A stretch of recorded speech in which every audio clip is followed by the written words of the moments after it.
Navenyi. English Igbo. It is too much. Even now, forever, on my way to the airport. Ochukwu mere ebere na ebe abulu m. Pute na be. Nke a bụ ibi ebe a. Ebe nwekwa that artist, ebe a na-akpọ creativity. We need create if the beyond human conception. Ọ na-aga.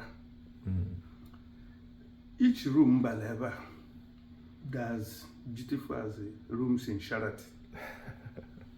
Mana a small place can compact all these things. Yeah. And my way now. Yadi. Ise. Feni na ina alo. Yadi. Ise. If all my dinner boda, Jim cat and a woman will bully. Ise. Elios of Nigeria. My kids emoji will live with her. And the Ebano, ambassador. What the Kuma, that divide Magoya value. Nihana for entertainment, meeting people. Yes. For people like you, Koya, when they buy from where they see, where the courage, even to come and invest in this town.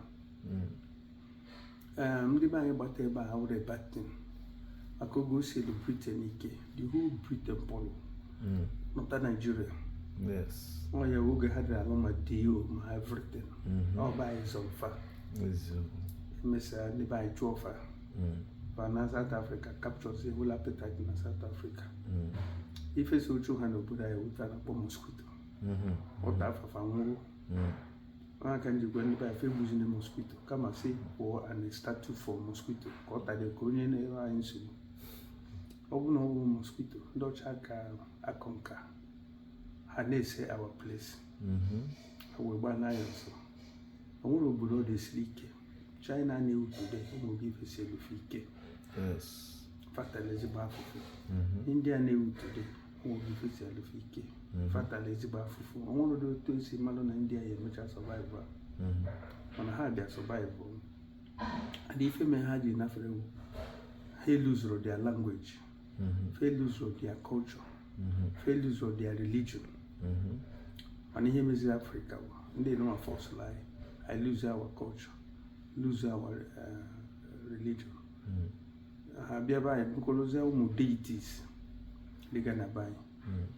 In India, their deities are intact. In China, their deities are intact. Mana deities in Igbo.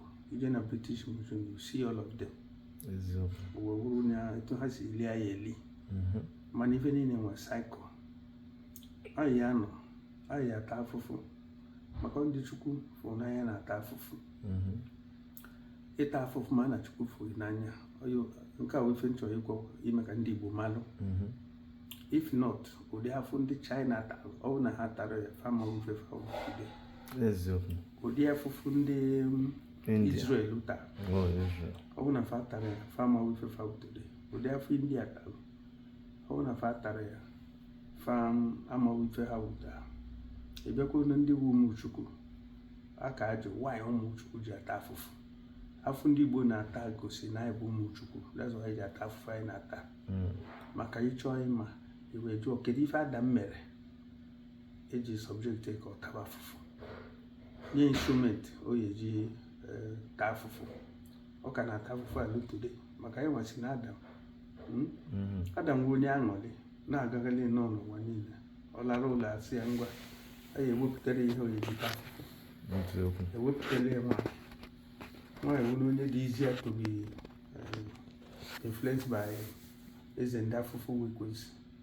Okwana keji lanyai Kechukwu bere akwasị Adam kede ebe ị nọ Adam kede ebe ị nọ Adam fụzi onwe n'ifọ taa ife ahụ ọ nọ ka ụmụ nwoke taa abịakwa efukwa ndị Chukwu fụrụ n'anya kedu ibe Job mere o nwere ọkwa ọ na-efe Chukwu nwee aṅụrị na-eje Chukwu ozi ofu mkpụrụ njọ adọrọ n'isi mana Chukwu lagwuru ekwensu eji etinye n'ịta afụfụ ka amara na ndị bụ ndị nke na-ata afụfụ o wee subject Job o nwere ụdị afụfụ tara emechaa ezinụlọ eme ya abandon, ndị ọya gbafusia. Job wee mechaa regain back who he is. Chukwu nyechigakwa ife niile o luzuru, mmadụ kwuru ma zọ ihe mere Job.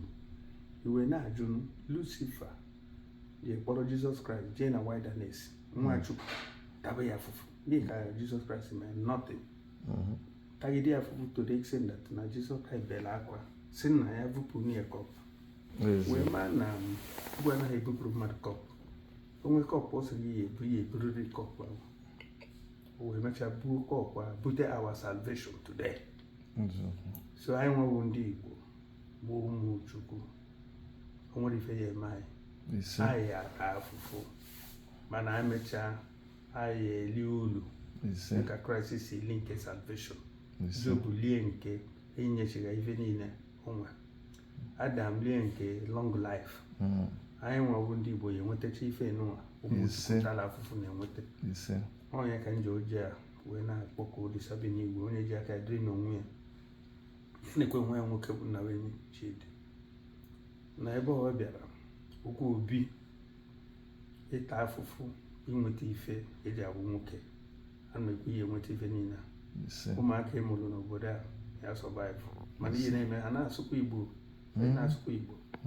Ibu na-eme na Canada gbanụ mbọ revampụ ụmụaka anyị kaba na-asụ Igbo, maka ndị language ha fụ bụ generation slave. India, even ụmụnne ndị Yoruba, ndị Hausa, they maintain their language wherever they are. Ndị Igbo fe ekwekwana ka language anyị funarị anyị. Fagbagodo ọsọ na Nigeria, ha nọrọ ebe a, ha welu njikọta anụ. Ana m ekwu ndị Igbo na-eje okeshọn, fa na-akpọ ụmụfa ibe ọ na-abụ di na nwunye jebe okeshọn, arapụ ụmụaka n'ụlọ. Ibi na ụmụaka ụfọdụ etopụtego ịnụ di na nwunye, mana ha na-agala onwe ha bikos ndị okenye anaghị akpọ ha abịa na nwere oji na-ayọ ndị be anyị, ma ndị nọ Germany, ma ndị nọ Canada, ma ndị nọ America, ma ndị nọ Britain. Biko ndị nne na nna na-eme ife fapụrụ ụmụfa, ndị nwe nwaanyị, ndị nwe nwoke, ka ụmụaka fụkọlite onwe ha, ka ha nwekwa ike ịnụkwa onwe fa. Maka ọ bụ na ndị okenye mara onwe fa, generation faga, ụmụaka mara onwe fa, it mean ha ya adị lost na wilderness. Ndị mọji na-ayọ ndị be anyị n'obodo Igbo, fabiko na-akpọkwụla ụmụaka be anyị na-enwe aṅụrị. Ibe gị nwa Chidi ya ejide Igbo, ịgwala m niile eti mmanwụ n'obodo a, nwere ọtụtụ mmanwụ. Ọ bụrụ na iweta ya, ụmụaka be anyị na-afụ na anyị nwekwa kọlchọ, ndị obodo ọzọ na-afụ na anyị nwere kọlchọ. Biko didesie ike, mmụọ be anyị, mmụọ na Igbo ya esokwu gị nọrọ ebe a, maka ị chọrọ ibu Igbo wee pụta, ka ndị be anyị hapụ lose contact with our culture. A na-ekwu ya adịle gị mma, ya dịrị gị mma mbọsị ike, dịle gị mma mbọsị oyi, dịle gị mma mbọsị afọ, dịle gị mma na mbọsị nkwụ, afịa na anụ ụbọchị na anọ. Fe niile bụ ife ọma ibu n'obi. Chukwu mee kalaka asa ya n'aha Olisa bi n'igwe. Ogilisi Igbo. Daalụ. Yes. Daalụ.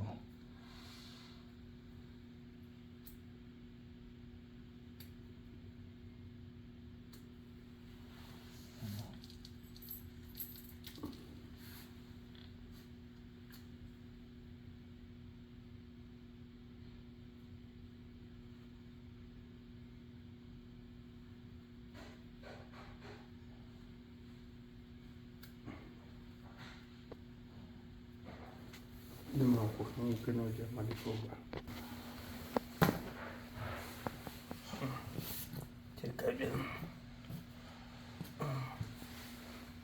Cheka nwere ife ikeka nwere oye nakwa na anya afrịbere nke ahụ oye oye nne ọ sị na ihe niile anyị kwuru